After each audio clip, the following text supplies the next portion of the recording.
Assalamualaikum warahmatullahi wabarakatuh. Halo semuanya.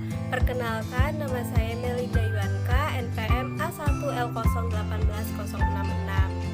Saya dari Prodi Bimbingan dan Konseling Fakultas Keguruan dan Ilmu Pendidikan Universitas Bengkulu. Pada kesempatan kali ini, saya ingin membagikan informasi sedikit tentang gangguan mental dan perilaku akibat penggunaan zat adiktif. Teman-teman harap disimak penjelasan dari saya ya. Di sini saya akan menjelaskan tentang gangguan mental dan perilaku akibat penggunaan zat adiktif.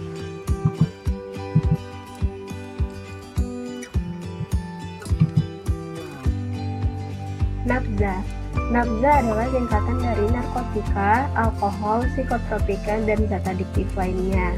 NABZA adalah zat adiktif yang mempengaruhi kondisi kejiwaan atau psikologi seseorang, meliputi pikiran, perasaan, dan perilaku, serta dapat menimbulkan ketergantungan fisik maupun psikologi.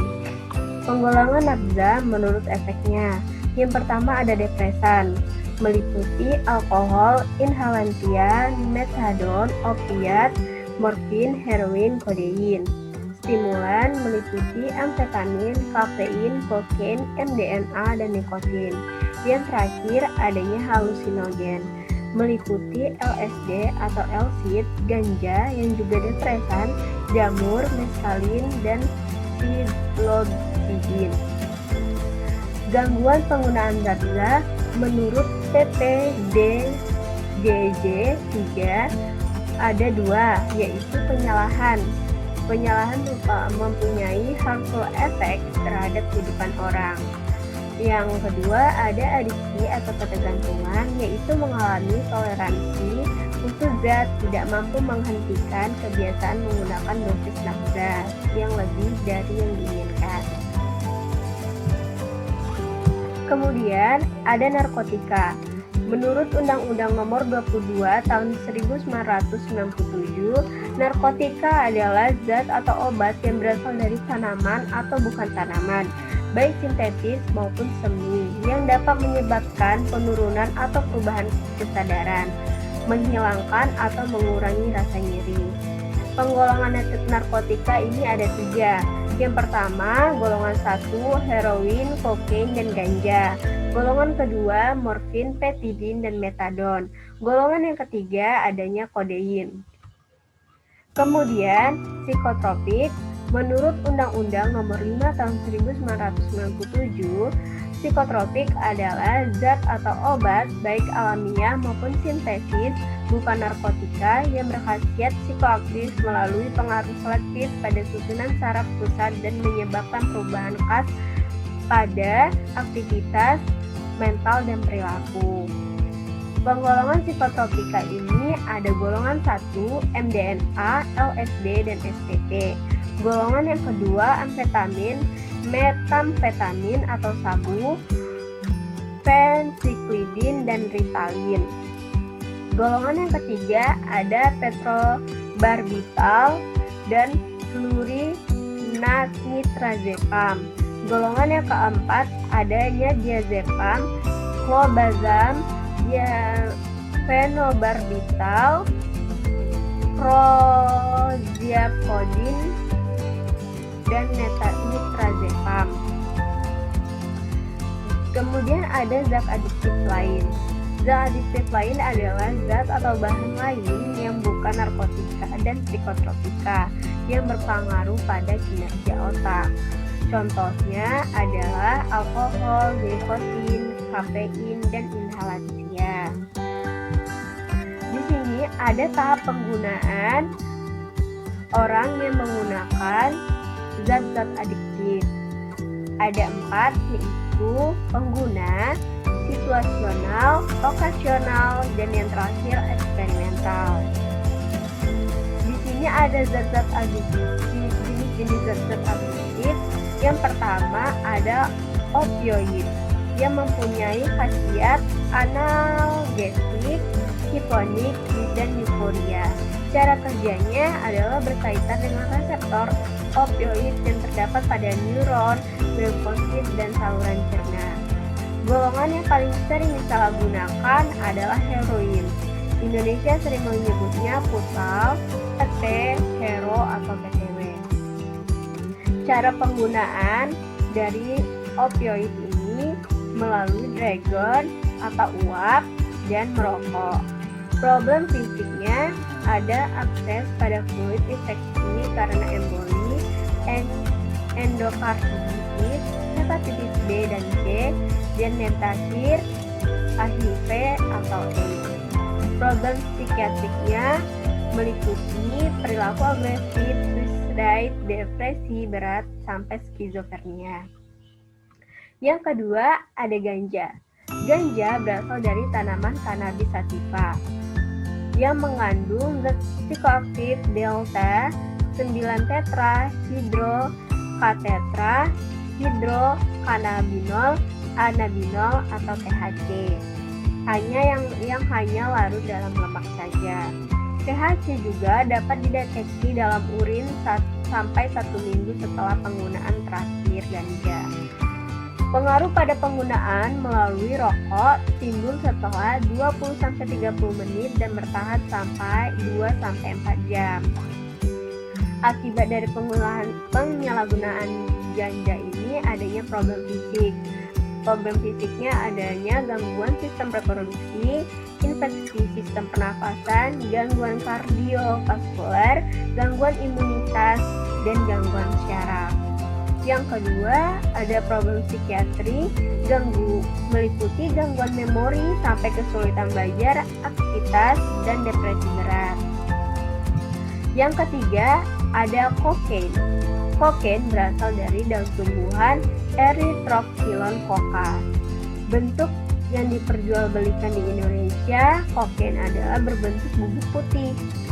Bentuk penggunaan kokain yang lain ada bubuk kokain, inhalasi melalui hidung atau snorting, freebase kokain dipanaskan, diuap, diinhalasi melalui bibir seperti merokok. Yang terakhir, garam kokain yang disuntikan. Akibat dari penyalahan kokain adalah adanya problem fisik, snorting, pilek terus-menerus, sinusitis, dan epistaxis. Yang kedua, suntikan, infeksi lokal hingga sistemik. Yang ketiga, faringitis sampai pneumonia. Yang adanya problem psikiatri juga, orang merasakan toleransi dan ketergantungan, depresi, cemas, gangguan tidur, mimpi aneh, otot pegal, dan mudah tersinggung. Yang keempat, ada amfetamin dan turunannya. Amfetamin ini adalah senyawa kimia yang bersifat stimulansia atau amfetamin type stimulan atau ATS. Dipasarkan di Indonesia dalam bentuk ekstasi, meliputi MDMA, 3, 4 metilnedioksi, metaphemin, dan sabu atau metafetamin. Ada lagi ekstasi yang meliputi pil, tablet atau kapsul, dan sabu, bubuk, kristal putih. Cara penggunaan amfetamin ini ada amfetamin yang di tablet atau yang disuntikan dan disuntikan. Ekstasi ya dengan cara digigit sedikit demi sedikit kemudian ditelan. Sabu dengan cara uap yang dipanaskan dan dihisap melalui bibir. Akibat dari penyalahgunaan amfetamin adanya problem fisik, malnutrisi, hipertensi, gangguan ginjal, hepatitis, HIV, dan AIDS. Problem psikiatrinya adalah pelaku merasa agresif, skizofrenia, depresi berat, halusinasi, terutama ekstasi dan sabu.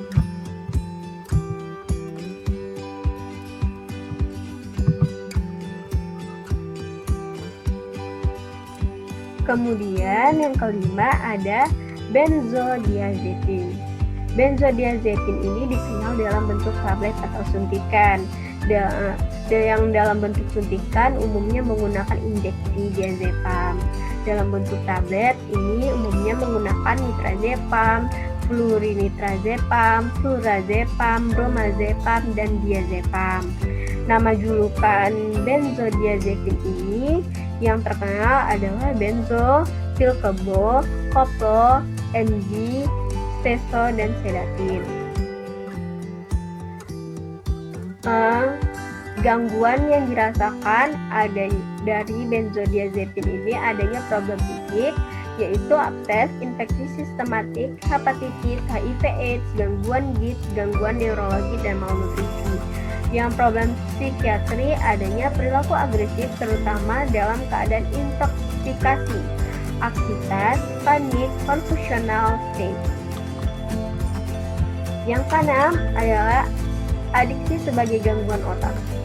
Penyalahgunaan nafza dapat mengintervensi fungsi otak sehingga terjadi gangguan mental, emosional, dan perilaku. Adiksi nafza, penderitaan menahun dan sering kambuh, namun dapat diobati dan dikendalikan. Penggunaan berbagai jenis nafza ini mempengaruhi kinerja neurotransmitter, kekacauan di acuan di dalam celah dalam sinaptik. Beberapa jenis transmitter ada dopamin, meliputi amfetamin, kokain, alkohol, serotonin, LSD, alkohol, endorfin, meliputi opiat dan alkohol, GABA, meliputi benzodiazepin dan alkohol, glutamat, meliputi alkohol, asetilkolin, meliputi nikotin dan alkohol.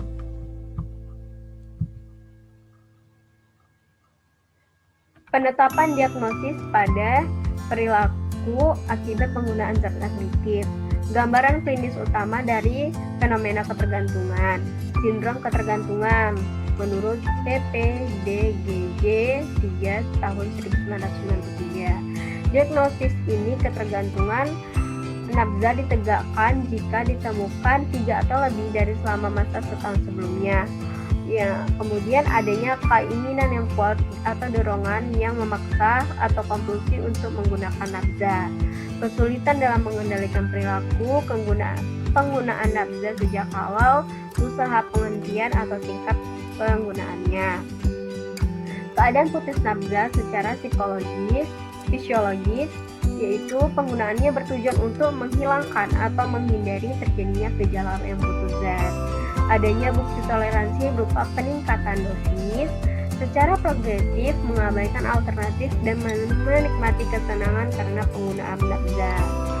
Meneruskan penggunaan nafza meskipun sudah menyadari dan memahami akibat yang merugikan kesehatan.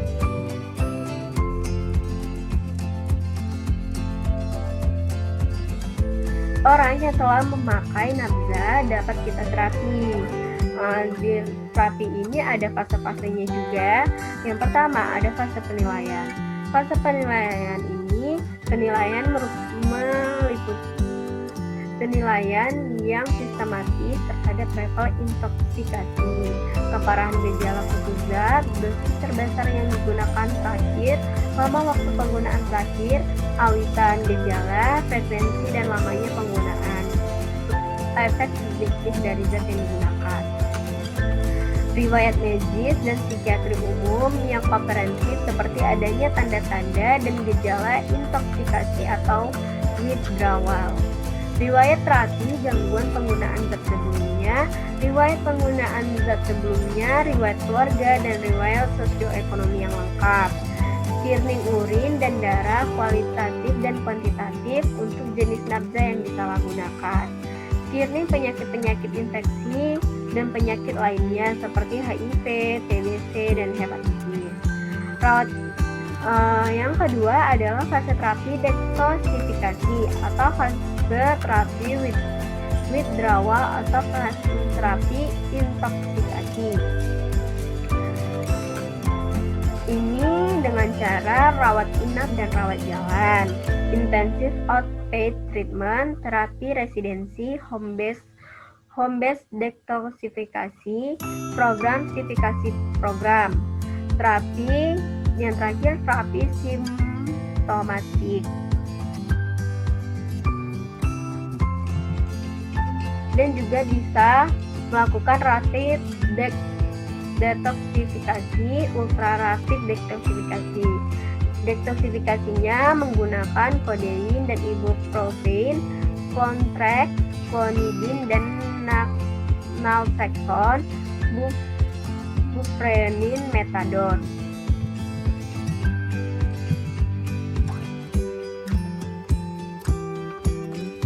terakhir adalah fase terapi lanjutan agar tetap drug free atau menggunakan terapi substitusi atau terapi rumahan. Kemudian ada relapse. Relapse adalah proses zat pengguna zat kembali menggunakan zat dengan frekuensi dan jumlah dosis yang sekurang-kurangnya sama seperti ketika dia menggunakan zat sebelum masa dia menggunakan, atau yang bisa disebut sebelum masa abstinensia. Gejala dini dari relapse warning signs ada ditandai dengan berbohong, mempersalahkan orang lain, perasaan malu, dan adanya euforia. Cara mengatasinya adalah menggunakan relapse prevention training atau terapi. Yang terakhir, adanya peran tenaga medis dalam program pemulihan. Di sini, tenaga-tenaga medisnya meliputi dokter ahli adiksi, psikiater yang telah mendapat pelatihan mengenai adiksi, dokter umum atau dokter keluarga yang telah dilatih, perawat spesialis adiksi atau perawat umum yang telah mendapat pelatihan, yang terakhir konselor adiksi. Sekian presentasi dari saya. Apabila ada kekurangan dan salah kata, saya minta maaf kepada Allah, saya mohon ampun. Terima kasih. Wassalamualaikum warahmatullahi wabarakatuh.